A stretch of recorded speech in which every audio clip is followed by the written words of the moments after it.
Saudara, perjalanan timnas Indonesia di ajang Piala AFF akan dimulai besok. Dengan mayoritas skuad berisi pemain muda, apakah Indonesia kali ini akan mencicipi gelar untuk pertama kalinya? Senin esok, timnas Garuda akan menghadapi Myanmar di laga perdana Piala AFF 2024. Kabar baik, striker Rafael Struijk bergabung lebih cepat dengan skuad di Myanmar.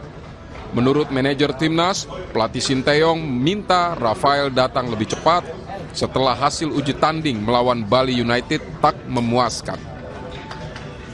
Ya, jadi kalau kemarin uji coba memang dari evaluasi setelah pertandingan memang dirasa kurang ya, masih kurang. Nah, salah satu opsinya adalah mengupayakan mengkomunikasikan kembali dengan klubnya, terutama lini depan dan lini serang ya, striker. Di klubnya Rafael memberikan izin Rafael bisa bergabung di tanggal 8. Artinya lebih cepat. Tanggal 8 sudah di Myanmar dan insya Allah mungkin tanggal 9 kalau memang dirasa perlu itu bisa diturunkan. Kira-kira seperti itulah ya. Pelatih Sinteyong memboyong 24 pemain untuk berlaga di ajang Piala AFF. 3 penjaga gawang, 9 pemain bertahan, 6 pemain tengah, dan 6 penyerang. Di antara deretan pemain muda, STY tetap menyelipkan sejumlah pemain timnas senior, seperti Asnawi Mangkualam, Pratama Arhan, Marcelino Ferdinand, hingga Rafael Struijk. Indonesia dan Myanmar sedikitnya sudah 17 kali bertemu di berbagai ajang. Dari jumlah itu, Indonesia menang 10 kali dan kalah 4 kali. Sisanya berakhir imbang. Sementara di kompetisi AFF, Indonesia terakhir bertemu Myanmar pada 2008 dan menang 3-0. Menpora Dito Aryo Tejo optimistis timnas yang mayoritas diisi pemain U22 bisa jadi juara Piala AFF 2024 sekaligus momentum regenerasi timnas. AFF, ya pasti targetnya juara lah Mbak, masa enggak. Ini kan pakai U23 ya, saya sih rasa optimis ya. Dan ini saya rasa juga bagus juga buat mengencangkan kesolidan tim juga. Artinya memang fokusnya regenerasi? Ya, Pak RT menyampaikan bahwa di AFF ini lebih fokus ke regenerasi dan itu yang kita butuhkan. Di fase grup Piala AFF, Indonesia tergabung dengan Myanmar, Laos, Vietnam, dan Filipina. Masing-masing tim mendapat 2 jatah laga kandang tandang. Hanya 2 tim dengan peringkat terbaik dari masing-masing grup yang lolos ke babak semifinal.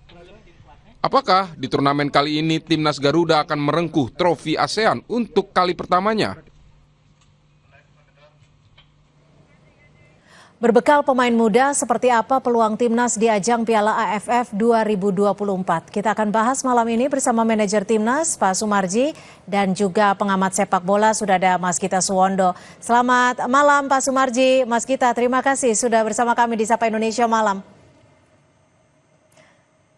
Pak Sumarji, boleh diceritakan kondisi pemain saat ini dalam kondisi prima dan seperti apa kondisinya Pak Sumarji? Mohon maaf, suaranya belum dibuka nih, Pak Sumarji.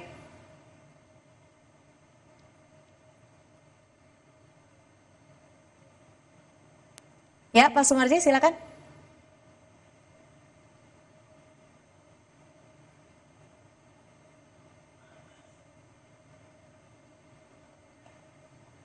Baik, sambil menunggu ada memperbaiki audio dengan Pak Sumarji, saya ke Mas Gita. Mas Gita, Myanmar dan Indonesia, bagaimana Anda melihat peluang dari game besok ini, Mas Gita? Ya, walaupun kita hanya menurunkan under 22, tapi saya pikir bahwa dengan segala macam pengalaman yang telah dimiliki oleh para pemain senior yang mengisi kekosongan di under 20 itu, rasa-rasanya kita akan bisa mengatasi Myanmar ya. Karena dari head to head, kemudian dari sejarah pertemuan antara kita dan Myanmar, kita selalu unggul. Kita bahkan sudah menang sampai 10 kali, 4 kali kita kalah memang, tapi itu sudah terjadi lama. Jadi saya pikir juga walaupun Myanmar itu turun dengan kekuatan utama mereka dengan 8 pemain yang bermain di liga-liga luar Myanmar, ada 2 dari Malaysia, kemudian 2 dari Kamboja, dan 4 dari Thailand, termasuk Maung Maung Luin yang menjadi inti mereka di lapangan tengah. Saya pikir akan ini akan merupakan pertarungan yang harus dimenangkan oleh timnas Indonesia dan rasa-rasanya bisa sampai ke arah itu. Walaupun mungkin yang harus digarisbawahi ini adalah pertemuan pertama di mana selalu ada kesulitan bagi setiap tim di pertemuan pertama dan ini bermain di kandang lawan. Itu saja.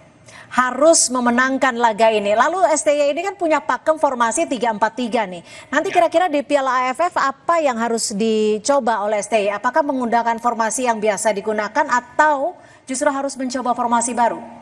Kemarin kan terakhir melawan Arab Saudi dia merubah menjadi 3-4-1-2 ya dengan memberikan kebebasan bermain bagi Marcelino Ferdinand. Dia menjadi satu pemain yang berdiri di belakang dua striker. Saya pikir dengan skuad yang dimiliki oleh STY sekarang yang ditentukan oleh STY, saya pikir cukup peluangnya untuk bermain dengan pola yang sama ya, 3-4-1-2 atau 3-4-3. Artinya dengan 3 center back, kemudian 4 pemain tengah di mana 2 diantaranya adalah winger, back Pratama Arhan dan Asnawi Mangko Alam yang kebetulan adalah 2 pemain senior, kemudian Marcelino akan menjadi inti di belakang dari 2 striker.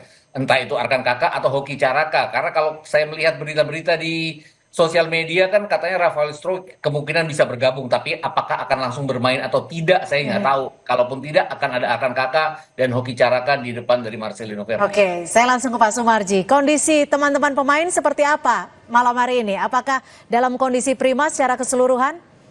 Pak Sumarji? Ya. Jadi suara udah dengar ya? Sudah, silakan. Ya, baik. Jadi secara keseluruhan kondisi para pemain dalam kondisi yang sangat baik, ya, sangat fresh ya, tidak ada satupun yang cedera. Sekarang ada 24 pemain yang bergabung. Barusan juga ini tadi pagi Rafael juga sudah bergabung dan sekarang sudah. Tapi artinya besok langsung diturunkan nih Rafael nih, Pak Sumarji?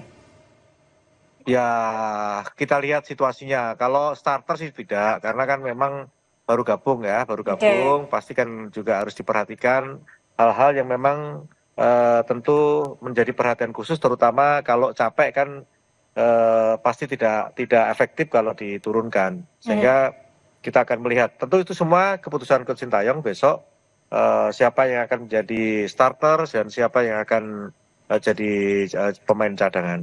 Tapi kalau latihan hari ini tadi Rafael sudah diturunkan ya Pak Sumarji ya? Ya semuanya 24 pemain latihan semuanya. Langsung latihan. Menu latihan apa saja nih kalau boleh dibocorin ke kita saat untuk persiapan melawan Myanmar besok?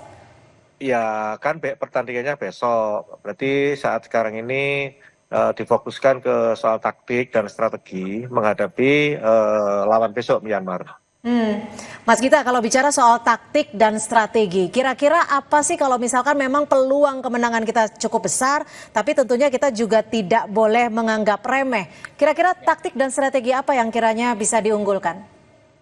Saya pikir ya sama seperti Sintayong sebelumnya bahwa walaupun ini under 20 itu kan ada beberapa pemain yang sebenarnya sudah menjadi pilihan Sintayong pada saat harusnya mereka bermain di Piala Dunia under 20 yang kita tidak jadi tuan rumah. Jadi saya pikir bahwa Sintayong juga dengan strateginya pasti akan melakukan press awal untuk mencoba mencuri kemenangan sejak ke awal dari melawan Myanmar. Walaupun itu tadi ini pertandingan awal pasti akan ada kehati-hatian, tapi kita wajib untuk lini pertahanan pasti akan tetap menjadi andalan dari Sintayong untuk kemudian melakukan build up serangan balik yang selalu biasa dia lakukan. Pak Sumarji, kalau untuk formasi sudah ada bocoran dari STY? Kalau itu urusan dapur, Mbak. Urusan dapur ya? Kalau itu pasti tidak akan saya sampaikan. Tapi kalau melihat dari peluangnya, permainannya dari Myanmar, apa yang sekiranya dari Pak Sumarji bisa memberikan kita suatu masukan, imbauan bagi teman-teman pemain besok? Jadi begini, besok itu kan game pertama. Game pertama tentu itu harus ada perhatian secara khusus, terutama bagaimana kekompakan, kebersamaan, terbangun chemistry yang baik. Itu hal yang penting. Kenapa? Karena namanya game pertama itu boleh dikatakan ya sesuatu hal yang memang harus betul-betul dipersiapkan dengan baik. Jadi karena besok itu adalah game pertama, kami menekankan kepada para pemain agar betul-betul besok itu betul-betul bermain bagus, bermain dengan kekompakan, bermain dengan tim dan terutama bagaimana mental para pemain itu bisa sudah bisa dijalankan sesuai dengan yang diajarkan selama ini. Karena kan Baik. kaitannya dengan mental para pemain ini penting sekali, apalagi kaitannya di pertandingan pertama ya. Ini penting sekali lah. Kira-kira besok itu kalau kita bisa mendapatkan hasil yang positif, tentu kedepannya akan lebih mudah untuk menghadapi tim-tim. Tentunya itu menjadi harapan kita bersama dan kita juga akan mengirimkan doa untuk teman-teman timnas yang akan berlaga besok. Terima kasih Pak Sumarji dan Mas Gita sudah memberikan perspektif pada malam hari ini. Terima kasih, selamat malam. Baik, selamat malam. Terima kasih. Saudara, informasi lainnya di Sapa Indonesia Malam akan kami hadirkan selepas jeda. Di antaranya KPU Jakarta tetapkan hasil Pilkada Jakarta. Pasangan Pramono Anung Rano Karno meraih suara terbanyak. Sementara pihak RK Suswono dan Dharma Kun siap ajukan gugatan ke MK. Kita akan bahas usai jeda. Tetap di Sapa Indonesia Malam.